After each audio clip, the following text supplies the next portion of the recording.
Killer Podcast, hosted by myself, David, and my co-host, Greg. Thanks for joining us this week as we continue covering the trial of Richard Allen for the murders of Abigail Williams and Liberty German. How's it going, Craig? It is going well. How are you doing, sir? I am good. Before we dive into the coverage of the case, I just wanted to point the listeners out to our website, killerpodcast.org. There we'll be posting the shows, linked directly out to Spotify if that's your platform of choice. You can also find our Patreon there, and signing up for that will get you some ad-free episodes as well as early listens to certain exclusive content. We'd appreciate it if you go jump out to the site and sign up for our Patreon. Much appreciated. You can also find our social media links there as well. But Craig, do you want to tell these fine folks where they can find us? Yes, we are on X at killer_podcast, Instagram at Killer Podcast, and we also have a Facebook page out there. I believe it is Killer Podcast as well. So if you would, please go out there, like, subscribe, do all that fun social media stuff, and help us out. Yes, sir. All right, you ready to kick things off? I am. Let's do it. You are listening to Killer, and this is Delphi, the trial of Richard Allen. Lock your doors, bolt your windows, and turn off the lights. We're about to begin. All right, everybody. Welcome back to our coverage of the Delphi Murders, the trial of Richard Allen. We're going to kick off with day 12 of the trial there, Thursday, October 31st, 2024. So this was a pivotal day in the trial of Richard Allen. He was accused of the 2017 murders of Abby Williams and Libby German, as you all know. The prosecution rested its case, and they concluded with testimony that could leave a lasting impression on the jury. That's right, David. The day started with the state calling its final witness, Brian Harshman, a master trooper who analyzed over 700 recorded phone calls involving Allen. His job? To monitor Allen's communications and behavior while in custody. And Harshman's testimony was significant. He stated in his expert opinion that the voice of the so-called bridge guy heard on the video taken by Libby German is the voice of Richard Allen. That moment in court was intense. The prosecution played the chilling video again, those haunting words, down the hill. Then came the direct question, whose voice was that? Harshman's answer, Richard Allen. Yeah, and for those who want to hear the audio one more time, if you haven't already heard it a million times, we'll play it for you now. Guys. Downhill. Guys. Downhill. Guys. Downhill. But it wasn't just that. The jury also heard recorded phone calls where Allen appeared to wrestle with guilt, confusion, and severe distress. The call from November 14th, 2022 was particularly emotional. In it, Allen, speaking to his wife Kathy, seemed to be at a breaking point. He told her he was willing to tell investigators whatever they want. He was crying, saying he wished he could see her one last time, and even talked about taking his own life. Fast forward to April 2nd of 2023 when he spoke with his mother, Janice. That conversation was different. He was emotional but focused on faith, telling her that he had turned his life to Christ just weeks earlier. But the most shocking call came the very next day. April 3rd, 2023. In a phone call to Kathy, Allen made a stunning statement. I did it. I killed Abby and Libby. Kathy's response? Immediate disbelief. No, you didn't, she insisted. Allen, however, doubling down, repeated, I think I did. But then he wavered, adding, maybe I think I did. I don't know. Kathy pushed back, suggesting his mind was being manipulated, that he wasn't thinking clearly. That wasn't the only time Allen made similar statements. In multiple conversations, he said that he was losing his mind and he wanted Kathy to understand that he did it, but then also admitted that he didn't even know what was real. It's a disturbing and complex picture, but after these bombshell recordings, the prosecution rested its case. The defense then had its turn, though their first two witnesses didn't provide much new insight. First up was Cheyenne Mill, who was on the trails the day that the girls disappeared, and she described seeing a man who was overweight and didn't speak when she greeted him. She also took photos that day and shared them with investigators. The second witness, Teresa Liebert, testified about seeing a strange man standing near mailboxes, but she couldn't describe his face or clothing. The prosecution wasted no time in pointing out the limitations of her testimony. And the jury had questions too. They wanted to confirm that there was no school that day and asked if the man by the mailboxes could have been a student. Liebert said no. And with that, the defense began their case.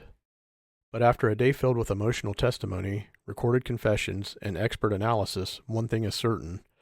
This jury has a lot to consider. Yeah, that's right. And moving on to day 13 of the murder trial, which was on Friday, November 1st, the defense finally had its chance to present witnesses, but by the end of the session, all anyone could talk about was Judge Fran Gull's ruling. The judge shot down a second defense motion to allow testimony related to Odinism, ritualistic killing, and Norse paganism. The defense wanted this to be part of their argument, but the judge wasn't having it. And with that, the defense called their first witness of the day, Officer Christopher Goody from the Hammond Police Department. He was also part of the FBI's Gang Response Investigative Task Force and helped with canvas interviews during the Delphi investigation. Goody specifically recalled interviewing Brad Weber, who lived near the Monon High Bridge. His private driveway actually passes under it. Weber said he went home after work on February 13, 2017, the day Abby Williams and Libby German disappeared. But when asked if he wrote the report on that interview, Goody admitted he didn't. FBI Special Agent Adam Pohl did. And when the defense pressed him on what Weber had actually told him, Goody simply couldn't remember, even after looking at the report. No cross-examination from the prosecution, no jury questions. The second witness was Dr. Deanna DeWanger, a clinical psychologist and director of behavioral health at the Indiana Department of Corrections. She had some eye-opening testimony about Richard Allen's treatment in prison. She stated that she had no role in determining which facility Allen was sent to, nor did she know who made that decision, but she did confirm that he wasn't housed in a mental health unit. And here's where things get interesting. DeWinger revealed that Dr. Monica Walla, who previously testified for the prosecution, had actually told her she was a true crime fan and listened to Delphi-related podcasts. That was before she ever treated Allen. Yeah, and that's a big red flag. Dwenger also said that she knew Dr. Walla had visited the Monon High Bridge before Allen ever arrived at the Westville facility. On top of that, she testified that Allen was constantly on camera in his cell, something she said was a major concern for his mental health. She even recommended those cameras be removed, but that never happened. And speaking of mental health, DeWinger stated that Allen was diagnosed with a serious mental illness, or SMI, and yet spent 13 months in solitary confinement. According to DOC policy, someone with SMI shouldn't be in solitary for more than 30 days. And that's a huge violation. When cross-examined, prosecutor Stacey Diener asked when exactly Allen was diagnosed. Dwenger clarified that while he wasn't diagnosed upon arrival, his condition noticeably declined by April of 2023. And that's when a mental health team debated whether he was faking it or genuinely psychotic. Ultimately, they concluded he was in a grave disability state and involuntarily gave him Haldol, an antipsychotic medication. The jury had questions, too, specifically about how doctors differentiate between real and faked psychosis. Dwenger explained that organized storytelling suggests faking, while disorganized, non-chronological thoughts indicate real psychosis. But when the defense tried to dig deeper on redirect, the prosecution objected to every single question, and Judge Gall sustained them all. Then came Max Baker, a defense team member who curated prison footage of Richard Allen. The defense wanted to submit videos of Allen in his cell and during transport. But here's the twist. Judge Gall ruled the video was admissible, but not the audio. Since Allen isn't testifying, she said the audio would be hearsay. And because some technical issues, Baker was recessed as a witness, so for now, the video evidence is on hold. After lunch, the defense brought in Brad Heath, a retired exterminator who was near the Monon High Bridge on February 13, 2017. Heath testified that he saw an older, dark blue vehicle parked near the CPS building around 8:45 a.m. When he returned later that day, the car was still there. He described it as looking like something out of a Tommy Lee Jones movie. He told the police about it a week later, thinking it might be useful. No cross-examination. No jury questions. Just his testimony standing alone. Then came David McCain, a project manager for the trail system. He was on the bridge that afternoon, taking photos and enjoying the nice weather. But here's where it gets crucial. He heard a man shouting, "Have you seen two girls?" That's a chilling detail. McCain wasn't sure exactly what time he was there. He estimated between 2:30 and 3:15 p.m. The prosecution confronted him with FBI notes, and he admitted that the man shouting sounded genuinely concerned. After that, the defense brought in Darrell Sterrett, former chief of the Delphi Fire Department. He recalled coordinating search efforts on February 13, 2017. His team searched until 2:30 a.m. the next morning, concentrating on the south and west portions of the trails. He described it as a hasty search, covering ground quickly, assuming the girls were scared and hiding. He noted some civilians helped, and though searchers looked in the creek, he couldn't say if they looked deeply enough. The final witness of the day was Steve Mullen, an investigator for the Carroll County Prosecutor's Office. Defense attorney Andrew Baldwin hammered him on evidence preservation, or rather, the lack of it. Yeah, Mullen admitted that dozens of taped interviews were recorded over or lost forever. Another batch of interviews recorded between April and June was wiped out when a DVR was accidentally reformatted, and the video was partially recovered, but all of the audio was gone. And when asked if the people in those interviews were re-questioned, Mullen said some were, but he had no idea which ones. That's a major problem.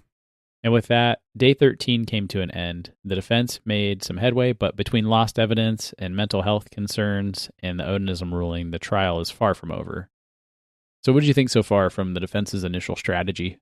We've discussed the Odinism thing, quite a bit in the last few recordings, and, not entirely surprised that it was thrown out because it kind of sounded like a radical idea when I first heard of it.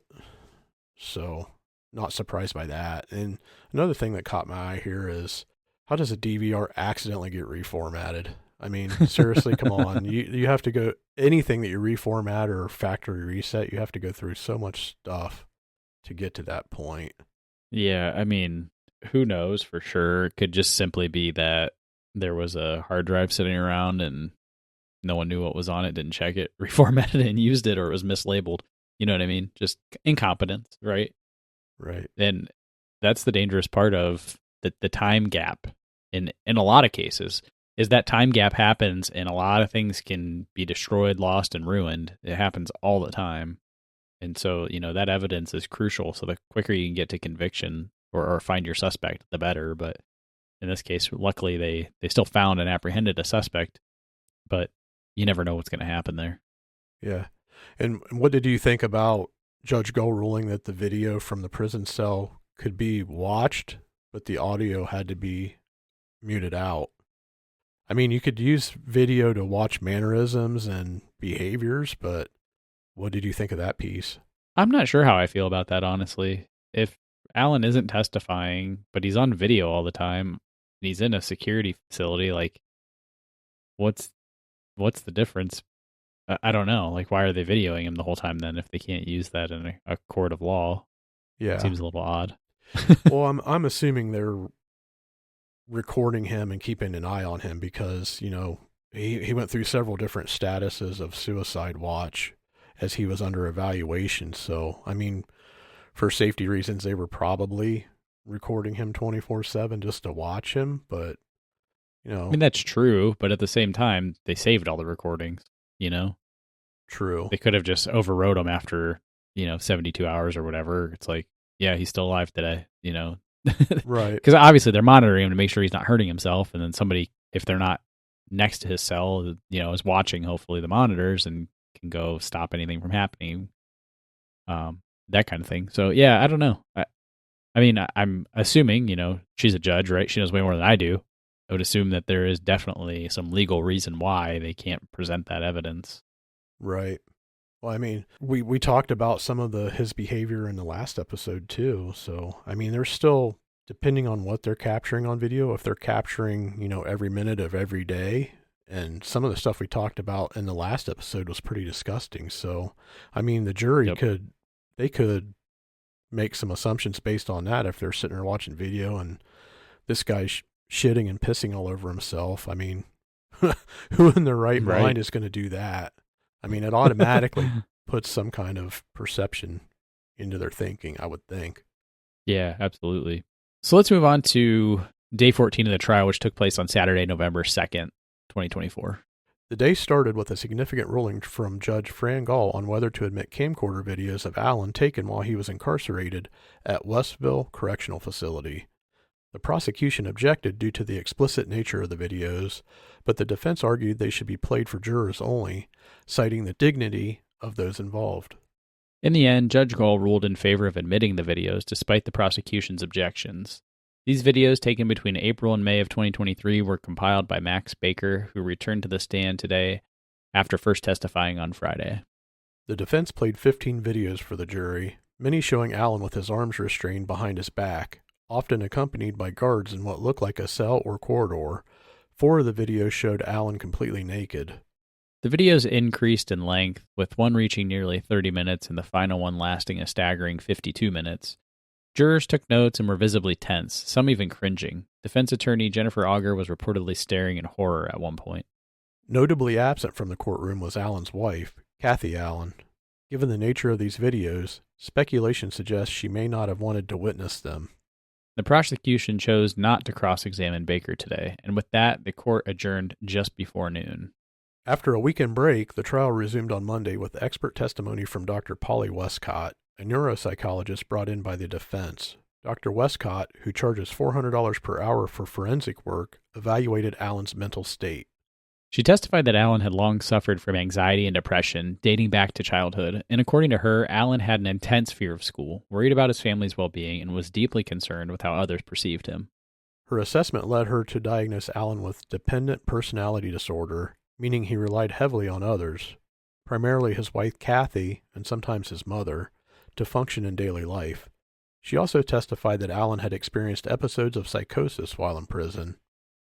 Interestingly, she stated that Allen did not appear to be exaggerating his symptoms and had significantly deteriorated while in custody. She also challenged the accuracy of the state's expert Dr. Walla, suggesting their report may have misconstrued Allen's state of mind. The jury was actively engaged, submitting 8 questions for Dr. Westcott. One notable question asked if childhood anxiety and depression could lead someone to commit a crime later in life. Dr. Westcott's response? Highly unlikely in Allen's case, as he was more passive and submissive than aggressive. Next up, Max Baker returned to the stand, and he testified that he reviewed over 200 hours of footage of Allen in Westville Correctional Facility, condensing it to about 2 hours for the court. Some of the footage depicted disturbing behavior, included Allen eating his own feces and banging his head against the cell wall. The jury's reaction was mixed. One male juror, who previously struggled with graphic autopsy photos, had a hard time watching. However, overall, the jurors seemed less shocked compared to Saturday. A key point of contention came during cross-examination. Prosecutor Nicholas McClellan accused Baker of portraying Allen in a sympathetic light, selecting footage that framed him as a victim. McClellan pressed Baker, stating, "Richard Allen is not the victim in this case, is he?" Baker firmly responded, "No." The jury did pose one question to Baker, whether the defense had instructed him on which clips to use. Baker stated that he had full discretion. Monday afternoon saw testimony from additional witnesses, including 2 who had already taken the stand earlier in the trial. One of them, Steve Mullen, who was recalled to clarify his findings on the number of Ford Focus vehicles in Carroll County. Meanwhile, Brad Weber, a local resident, returned to the stand after becoming frustrated with the defense's questioning last week. Weber recounted his interactions with law enforcement on February 13, 2017, when authorities asked if he had seen Abby and Libby on the trails. He said no.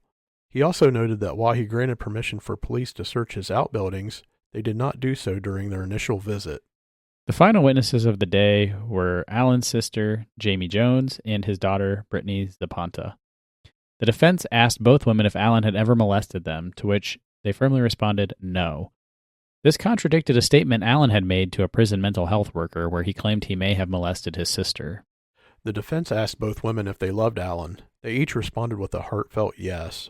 They also affirmed they would never lie to protect him. The prosecution's cross-examination was brief but pointed. Attorney James Luttrell asked Zapanta whether Allen's appearance had significantly changed over the years. She said it had not. When asked if she had ever visited the Monon High Bridge trails with her father, she confirmed that she had. In a poignant moment, Allen and his daughter locked eyes in the courtroom, and she smiled at him despite the gravity of the situation. Yeah, and that was kind of a wrap for day 15. And, it was kind of interesting to see the defense's strategy here. Obviously, they're trying to play the sympathy card by showing Alan's treatment in prison and how he was feeling. You know, they're going after that pretty hard, but still tough to say whether or not that has any effect on the jury here. Yeah, well, it obviously had some effect on the one juror who, I mean, it stated that he was kind of visibly shaken by some of the autopsy photos from the day before, but in turn less shocked at what he was watching in the courtroom that day, you know, with Alan being marched around naked and some of the stuff he was doing in his cell. Right. And they also brought Steve Mullen back to testify about the Ford Focuses, and I think we talked about this last week a little bit. The number of Ford Focus vehicles in Carroll County was important because they were trying to figure out if the prosecution keying in on that Ford Focus that was parked near the crime scene that they found on video, if that could indeed match Alan. And they're trying to paint the picture that there's more Ford Focuses than you let on kind of thing, and poke a hole in their efforts to put him at that scene, right? And they're trying to say there are more Ford Focuses around here than what you can say. You can't even nail this down to the trim. You don't know what it is from the videos that you have. You just know there's a black Ford Focus. You know that Richard Allen has a black Ford Focus, but you don't know how many more are in this area. You can't definitively say it's him. You don't have the license plate number. So they're trying to really poke a hole in the prosecution's evidence there, trying to put him at the scene. Yeah, for sure. And I mean, rightfully so. I think I alluded to this earlier on in this case. You know, Ford Focus is a pretty common car, you know, and we determined that it was a little bit more specific at a trim level and this and that, but when it comes right down to it, we don't have a license plate image. You know, that's the glaring gap in what the defense is trying to point out. Right. And I think it's a great strategy by them. They should be poking a hole in that and making sure that the facts are truly the facts, right? And they shouldn't be allowing the prosecution to just throw things out there like this, being generally vague about it. So it is good that they did that, I think. Yeah.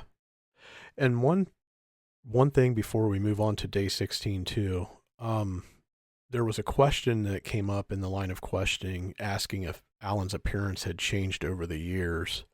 And I found that interesting because as I've been looking through information and watching different videos and still images on the internet, did you notice that how much he visibly changed from the time of his arrest photo and his mugshot until, you know, it gets a little bit later on in the case? I mean, it looks like the guy lost 60 pounds and he's withering away to nothing from the time he was arrested until we get up to the trial.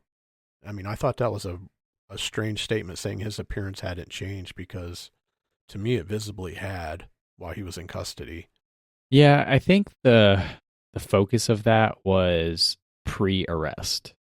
So to your point, yeah, after he was arrested, he did change his appearance dramatically. His hair got grayer, he got thinner.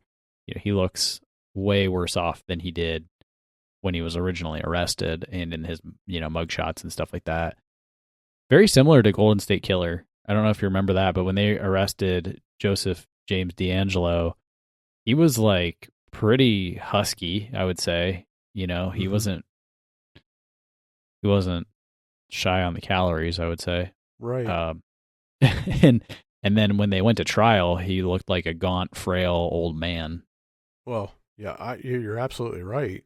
Well, from the D'Angelo case, he didn't get to eat that pot roast he had put in the oven before he got hauled off to jail. So That's right. he was lacking some protein. 3 hots and a cot, man. 3 hots and a cot. That's all you get. No more Bojangles. Yeah, that's right. So let's move on to day 16. One of the first witnesses to take the stand was Betsy Blair. She had already testified earlier in the trial, but today she was back to talk about what she saw near the Monon High Bridge on February 13th, 2017. That was the day Abby and Libby were last seen alive. Blair said that she remembered seeing a car near the trails parked at the CPS building. What stood out to her was the way it was positioned, turned and backed into a spot. She found that unusual. She also described the car, saying it reminded her of her father's 1965 Ford Comet. She noted it was not a bright color, likely something darker. Then the defense called their own expert witness, Dr. Stuart Gracian, a psychiatrist.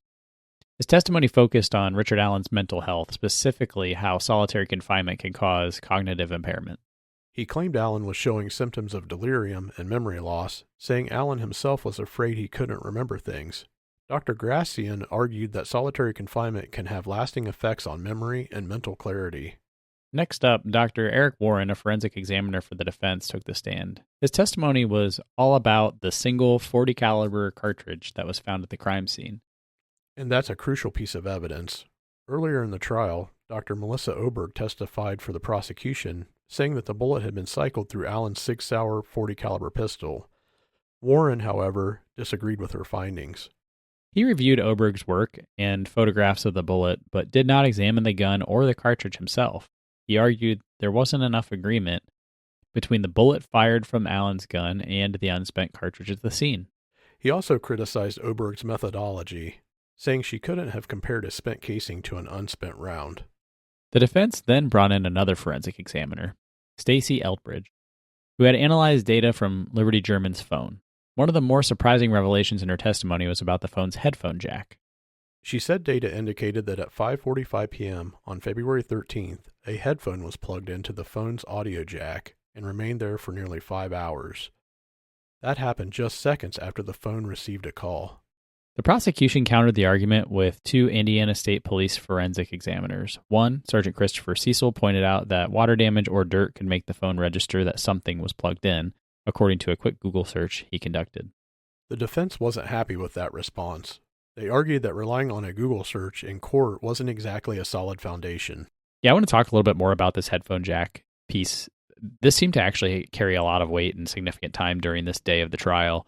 The interesting part of it is that, to their point, they're trying to testify that something was plugged into the headphone jack at 5:45 p.m. and lasted until the phone powered off. I think that was like 10:30 p.m., around there.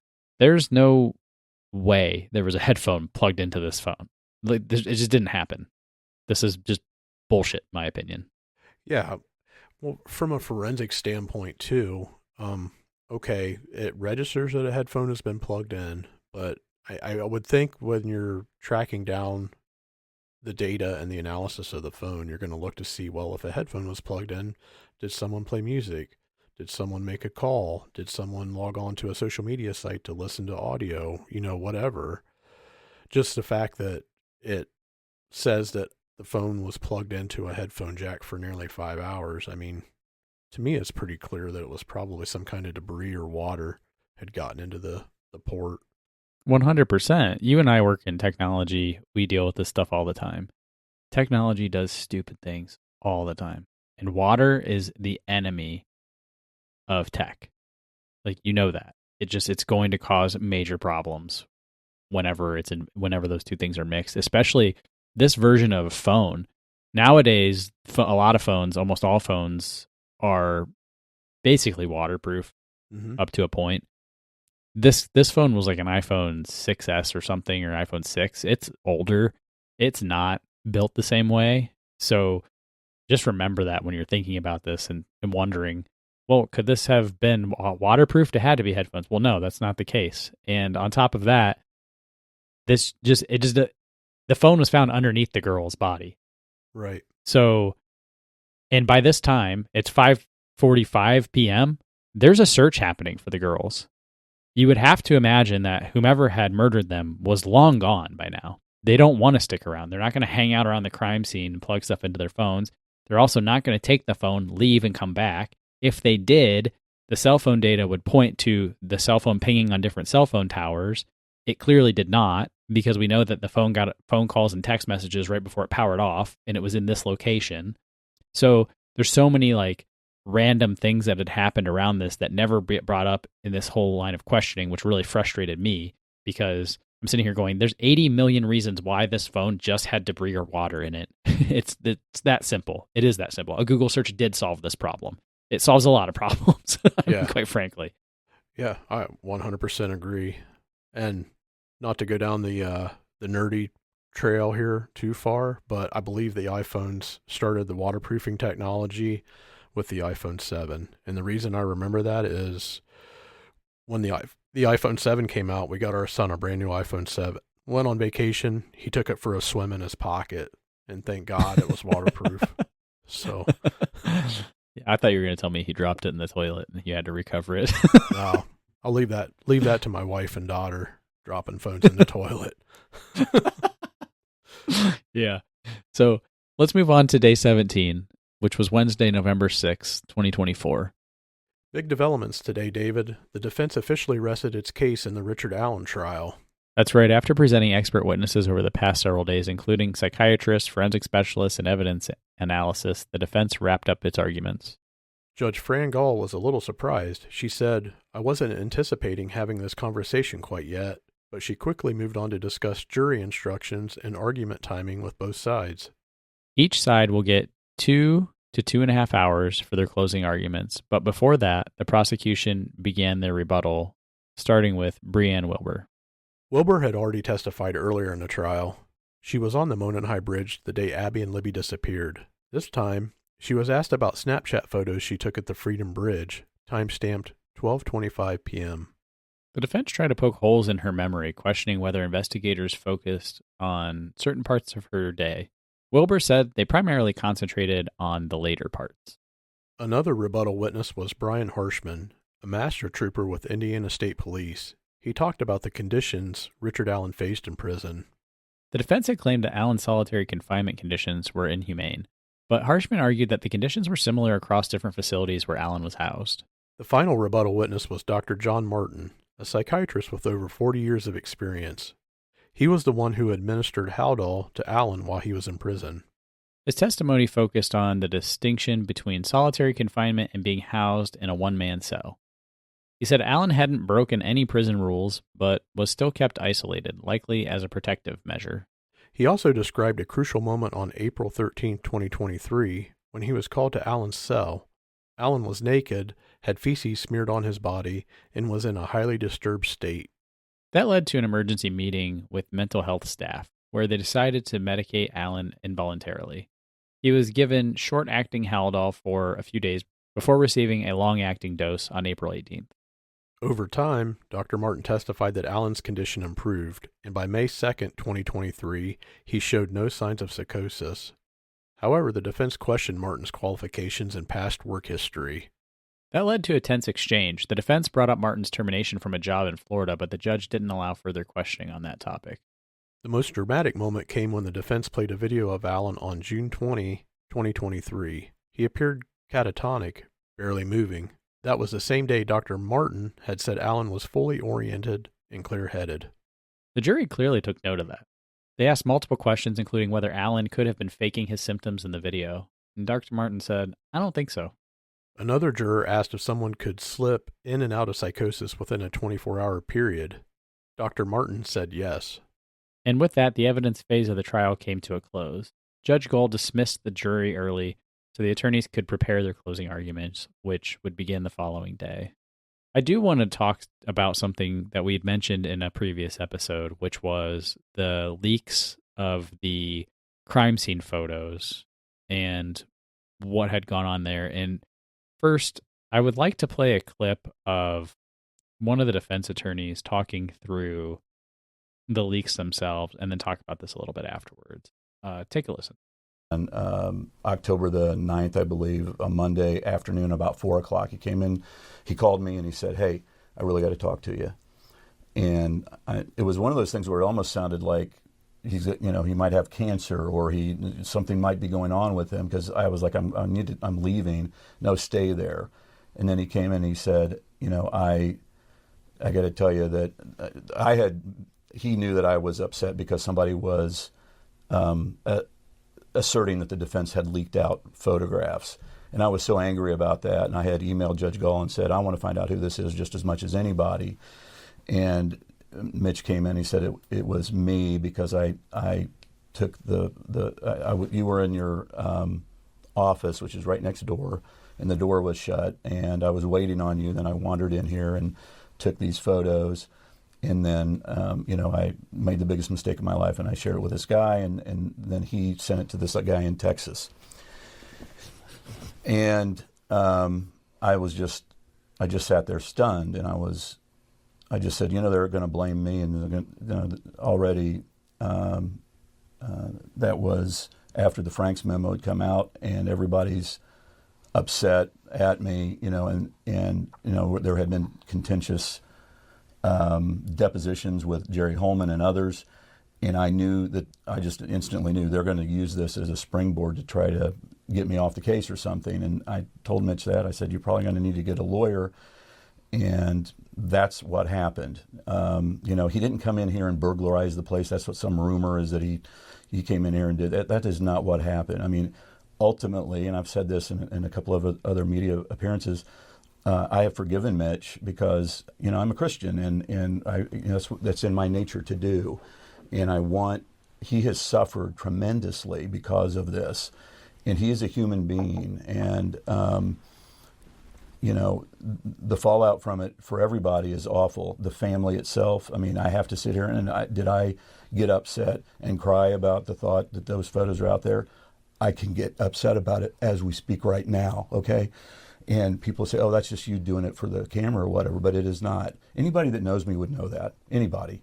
And so, it's upsetting to me that would be attributed to me, and it's also upsetting to me that it's attributable to Mitch, that he was somebody that said, oh, he was working with the prosecution. That is also ridiculous. There is a theory out there that there is some connectivity between the gentleman that did leak them from Texas, and there's a line back to Nick McClelland, because there was some evidence out there that we presented at the contempt hearing on March 18th that Nick was interacting with some podcast or YouTube guy. And I'm not saying, by the way, Nick, reverse engineered this thing and got this guy to get this guy to talk to Mitch, his friend, because he knew that it was me. I'm not saying that, but it was never investigated. I don't know exactly how or why it happened, and it is super upsetting. And I don't even like talking about it, but I just feel that it has to be talked about. And people will say, you're saying nice things about Mitch because, he's saying that, he's protecting you or something. That's just not the case. It just isn't the case. It was a awful, life-altering mistake, and he is suffering big time for it. And, part of it is deserved, I suppose, because he set into action, a chain of events that, ultimately could have even cost Richard Allen his freedom, I suppose, depending on what the jury may have known ahead of time. I don't know. But, I want people to lay off of him because, he's suffering right now. And the family is suffered. And again, well, then you're not thinking about the family. I am thinking about the family. I've been thinking about the family. So I'm sorry for ranting like that, but it's that was something that resulted in me getting kicked off the case. That resulted in me going into some deep despair. I was curled up in a fetal ball, literally for days after that all happened. And then Jerry Holman got involved, and he should not have been involved in the investigation of the leaks. It's just common sense. It has to be in their book of, proper protocol that when I'm in a case with you and I've been, we're going after the investigation hard, there's 3,000 or whatever state troopers out there. Why does he have to get involved in this case? Why? It should have been local police down here in Franklin, Indiana, not, some guy from the state police post. It's ridiculous, but that's how badly he wanted us off the case. And that's my opinion. I think Jerry Holman intentionally did everything that he did. He went up and talked to the gentleman that's, awfully sadly, is no longer with us. And, he lied to him. And he said, basically, I can throw you in jail. I can call the judge. I got her phone number right now. And it wasn't very long afterward that the gentleman, did what he did. And that needs to be looked into, by the way. Nobody's looked into that. There's audio tape of that is out there. This is all presented at the March 18th hearing. It was talked about at the March 18th contempt hearing. So thank you for letting me. So as you heard from Andrew Baldwin, one of Richard Allen's defense attorneys, the leaks of those crime scene photos had some catastrophic impact obviously we almost lost those attorneys to the case. They almost got kicked off completely. They ended up coming back, as we already covered.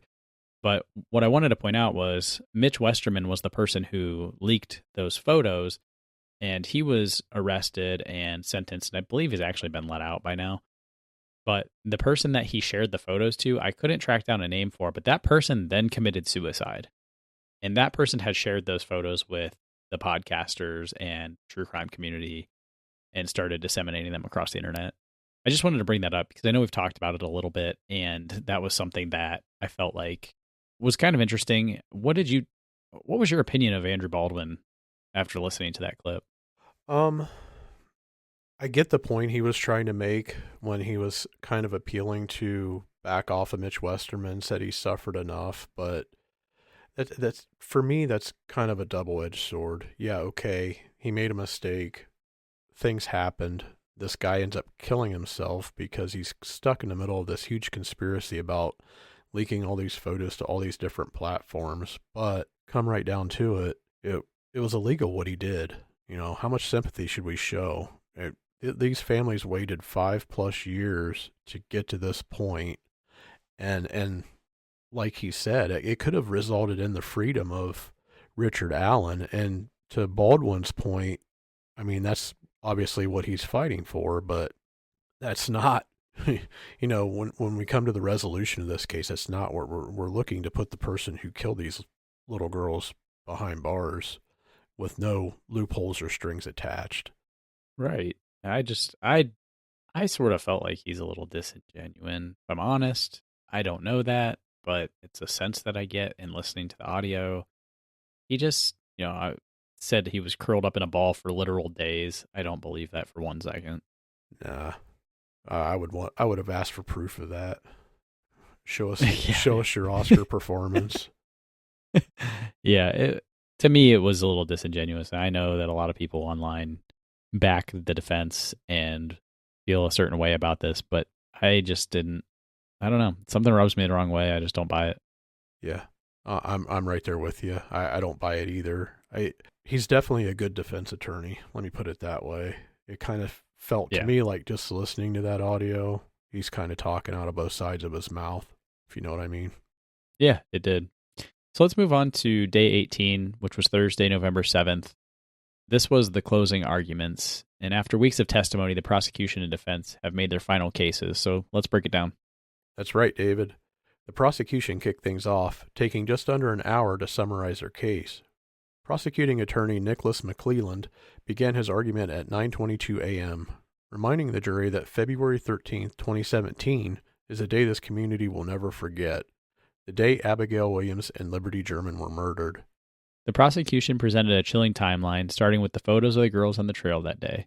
They highlighted key evidence, the video captured on Liberty's phone at 2:13, showing the moment that they believed the girls were kidnapped. McClelland told the jury, something told Liberty to record this. Jurors were also shown an enhanced version of that video. Betsy Blair, a prosecution witness, testified that she saw Bridge Guy on the first platform around 2 p.m., looking as though he was searching for someone. She even passed Abby and Libby on the trail. And although the witnesses described the man slightly differently, McClelland emphasized that they all agreed he was Bridge Guy. The prosecution's argument was simple. Identify Bridge Guy, and you identify the killer. They connected Bridge Guy to a 2016 Ford Focus seen in surveillance footage, the only one registered in Carroll County at the time, and it belonged to Richard Allen. They pointed to inconsistencies in Allen's statements. In 2017, he told police he was on the trails at 1:30 p.m., but in 2023, he claimed it was 12:30 p.m. Then they detailed Allen's increasingly defensive behavior, including his refusal to let police search his phone or home. And when they did search his home, what did they find? A jacket matching Bridge Guy's and a bullet inside of a Hope box, the same brand and caliber as the cartridge found at the crime scene. McClelland called it the Bridge Guy starter kit. But forensic evidence was just one part. The prosecution also pointed to numerous jailhouse confessions, captured during calls with his mother and wife, as well as statements to mental health professionals. McClelland reminded the jury Richard Allen told them he killed the girls. He wanted to apologize to their families. And perhaps the most damning moment? The testimony of Master Trooper Brian Harshman, who analyzed hundreds of calls made by Allen in prison. He stated that the voice from the Bridge Guy video matched Richard Allen's. McClellan left the jury with a grim picture. Allen, scared by a van, decided to kill the girls instead of carrying out his original plan. He described how Allen forced them to cross the creek, slit Libby's throat first, and left behind crucial evidence, his bullet and Liberty's phone. He wrapped up his argument with a powerful statement. Look at all the evidence and issue a guilty verdict on all 4 counts. After a recess, the defense took the floor. Attorney Brad Rossi made their case, focusing on 4 key themes: a broken timeline, bumbling ballistics, false confessions, and a digital forensics. Rossi wasted no time attacking the prosecution's case, claiming they mishandled the investigation from the start. He pointed out that key witness interviews were lost. A height analysis was never done, and that Allen's 5'5" stature didn't match descriptions of the Bridge Guy. He also highlighted inconsistencies in witness testimony, particularly Betsy Blair, who originally described Bridge Guy as boyish and youthful, words that don't match Richard Allen. Then came the timeline issues. The defense argued that the state ignored evidence that didn't fit their narrative. Rossi even accused them of withholding a 3rd phone call from Allen in Westville, saying, "Why not tell the whole story?" And let's talk about the so-called magic bullet. The defense ripped apart the prosecution's forensic evidence, calling it subjective and lacking proper documentation. Rossi asked, where in the hell are the sufficient agreements and marks that match? He wasn't done. He slammed the confessions, arguing they were false, made under extreme psychological distress after 13 months of solitary confinement. He pointed out that the video footage showed Allen completely disoriented on the same day he allegedly made a confession. The defense also focused on digital evidence, specifically the claim that someone used Liberty's phone hours after she was murdered. The state disputed this, but Rossi insisted it raised serious doubts. And then came their final blow, the overwhelming lack of physical evidence tying Allen to the murders. No fingerprints, no DNA, no digital connections, no eyewitnesses positively identifying him. Rossi closed with a dramatic comparison, showing an image of a medieval torture rack and calling solitary confinement its modern equivalent. He urged the jury to set Richard Allen free. And then, just like that, the prosecution returned for their final rebuttal. McClellan used his last 10 minutes to remind the jury, Bridge Guy killed Abby and Libby, and Bridge Guy is Richard Allen. He dismissed the defense's claims as weak, reminding the jury that Allen's own words, his confessions, spoke louder than anything. And he ended with a powerful tribute to the girls, calling them heroes for recording that crucial evidence and leading investigators to their killer. And with that, the case is now in the hands of the jury, and the fate of Richard Allen would soon be decided. After about 2 hours of deliberation, the jury has called it a night. They'll be back at 9 a.m. to continue deliberations in the case against Richard Allen. The jury will have to consider 4 counts, 2 counts of felony murder and 2 counts of murder. On the felony counts, they will have to find beyond a reasonable doubt that Richard Allen killed Abby and Libby while committing or attempting to commit kidnapping. Count 3 and 4, they'll have to determine if Richard Allen knowingly or intentionally killed Abby and Libby. The burden is on the state, and they must prove each element of the crime beyond a reasonable doubt.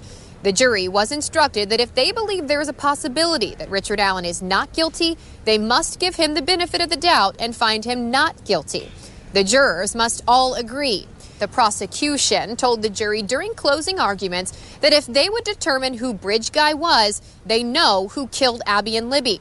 They said that Bridge Guy is Richard Allen. The defense closed by saying this case is really about 4 things: a broken timeline, bumbling ballistics, false confessions, and digital forensics. They reiterated to the jury there's no DNA, fingerprints, digital data, forensics evidence, or trace materials connecting Richard Allen to the crime or to Abby and Libby. They say all of those things make it virtually impossible for Richard Allen to have committed this crime. They asked the jury to set Richard Allen free and enter a verdict of not guilty. The jury will now have to decide Richard Allen's fate. They'll reconvene tomorrow morning starting at 9 a.m. Days 19 and 20 were spent with the jury focusing on their deliberations. But on Monday, November 11th, a verdict was finally reached. Richard Allen has been found guilty of the murders of Abigail Williams and Liberty German. A verdict that comes nearly 7 years after the 2 teens disappeared near the Mononhigh Bridge in Delphi, Indiana. They were last seen on the afternoon of February 13, 2017, and their bodies were discovered the following day, not far from where they were last spotted. Abby was just 13 years old, Libby 14. It was just a day off from school, an unseasonably warm afternoon, and just two friends out for a walk. No one could have imagined the horror that awaited them. After years of investigation, hearings, and trial proceedings, the jury has made its decision. Richard Allen remained emotionless as the guilty verdict was read, his wife Kathy visibly shaken, unable to stand as the moment unfolded. The families of Abby and Libby, however, were overcome with emotion. Some were in tears, others relieved. A single word, yes, was heard in the courtroom when the first guilty verdict was announced. The jury had been deliberating since Thursday, working through Friday and Saturday before returning Monday morning to finalize their decision. And with that, Richard Allen, now 52 years old, will await sentencing on December 20th. The gag order remains in place, meaning family members and attorneys are still unable to discuss the details of the case publicly at this point. But what we do know is that the state presented 42 witnesses building their case against Richard Allen. One of the most pivotal pieces of evidence, the video taken by Liberty German on her phone, capturing the infamous bridge guy. Investigators spent years analyzing both the visuals and audio from that clip. Brian Harshman, a master trooper with the Indiana State Police, testified that after listening to hundreds of phone calls made by Allen from prison, he was convinced Allen's voice matched the voice on the video.